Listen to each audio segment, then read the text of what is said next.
हम इसका स्वागत ये भी कर रहे हैं कि इसमें जो कुछ सेक्शन लाए गए हैं वो जितनी तारीफ की जाए कम है। इससे पारदर्शिता आएगी।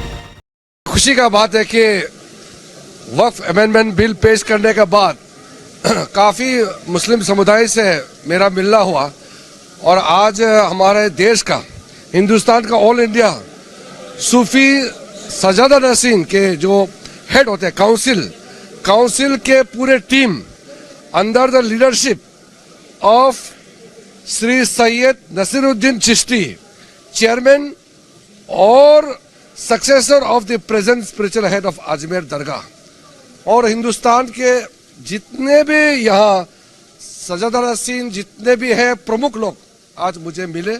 मेरा पास लिस्ट है, मैं आपको दे दूंगा। और सबसे बातचीत करने के बाद मैं आपको बता सकता हूँ कि वक्फ अमेंडमेंट बिल का जो प्रावधान है स्वागत किया, और साथ साथ मैं सुझाव भी दिया कि हिंदुस्तान के अंदर में जितना दरगाह है उनका सोच विचार और उनके कुछ मांगे हैं उसको भी सरकार जरूर ध्यान दे, और अमेंडमेंट बिल जो लाए हैं उसमें ध्यान रखा जाए, ऐसा उन्होंने आवेदन पत्र मुझे दिया है और चर्चा भी हुई है।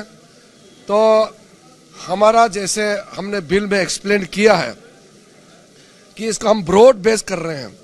मुसलमान के अंदर में कई लोग हैं, कई प्रतिनिधि हैं, कई ग्रुप हैं, सबको जगह मिलने के लिए और ख़ास करके महिलाओं के लिए हम लोगों ने प्रावधान रखा है। तो जॉइंट पार्लियामेंट्री कमेटी गठन हो गया है, उसका घोषणा लोकसभा और राज्यसभा से भी हो गए हैं। अब हमसे मिलने के बाद जितने उन्होंने पॉइंट्स रखे हैं, मैंने उनको निवेदन किया है ये सारा पॉइंट्स जॉइंट पार्लियामेंट्री कमेटी में भी जरूर रखे। और हिंदुस्तान के अंदर में जितना दरगाह है, आज मुझे जो मिले हैं वो लगभग 800 दरगाह जितने भी हिंदुस्तान में हैं उनका बिहाफ से मुझे एक पत्र भी दिया है और डिस्कशन के दौरान मुद्दे भी सामने में रखा है। मैं उनको मेरे तरफ से मैं अभिनंदन करता हूँ, धन्यवाद देता हूँ दोनों, कि उनका सोच विचार के लिए भी और समर्थन के लिए भी बिल को समर्थन किया है, इसके लिए भी।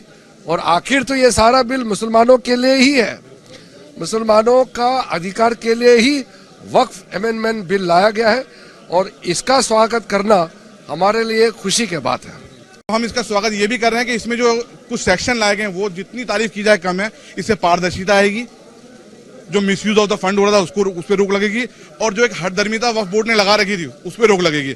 जो कंपोजिशन ऑफ दी वक्फ कमेटियां हैं, चाहे स्टेट की हो, जो सेंटर की हो, उसके प्रोविजन को हम अप्रिशिएट करते हैं।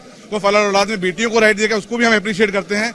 और ओवर इन ऑल जो हम चाहते हैं कि वक्फ प्रॉपर्टी का सही तरीके डेवलपमेंट हो, क्योंकि वक्फ सिर्फ और सिर्फ अल्लाह की राह में इसलिए करता है इंसान कि उसकी आमदनी उस प्रॉपर्टी का इस्तेमाल सिर्फ गरीब गुरबाओं के लिए हो, सोसाइटी के अपलिफ्टमेंट के लिए हो, जो वक्फ बोर्ड नहीं कर रहा था।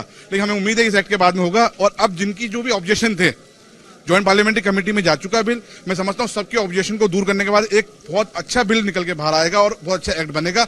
और हमारे को जो कुछ कंसर्न था, ऑल इंडिया सूफी काउंसिल की जो डिमांड थी कि दरगाह बोर्ड बनाया जाए, इसमें प्रोविजन रखा गया है कि अलग अलग बोर्ड के बारे में। तो हमने कहा दरगाह बोर्ड भी नहीं, तो मंत्री जी ने हमें अश्योर किया, हमने उनको एक मेमोरेंडम दिया है कि हमारे दरगाह बोर्ड को भी उसमें रखा जाएगा और बनाया जाएगा, उसका प्रोविजन लाया जाएगा। ये हमारे को आश्वासन मिला है आज पूरा।